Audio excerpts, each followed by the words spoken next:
маємо вже розуміти, що Путін потерпів поразку на Покровсько-Мирноградській агломерації, перш за все, політичну, по-друге, інформаційну, яку він намагався, поспішився очолити і подати себе як главним генералісімусом а-ля перемоги в Покровській Мирноградській агломерації, а тепер це буде його ганьбою назавжди. Ну і швидше за все, це те, на чому я наакцентую, що Герасимова кар'єра закінчилася.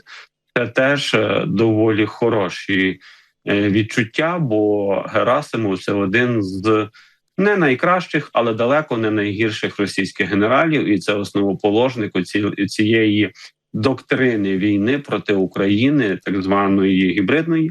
На цьому теж потрібно наголошувати, що якщо піде її натхненник, піде її творець, ну то будь-який, хто наступний прийде, це завжди гірша копія за попередню.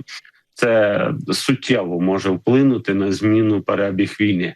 Хтось скаже, ну але ж тоді Герасимова можуть не міняти. Навряд чи, бо хтось мусить бути винний за оцю невдачу на Покровсько-Мирноградській агломерації. Або Путін, або Герасимов. Звичайно, Путін не схоче бути. Тому назначать швидше за все Герасимова. Ми і бачимо вже, що знімають генералів і командирів на цих напрямках російських. І процес цей буде тривати.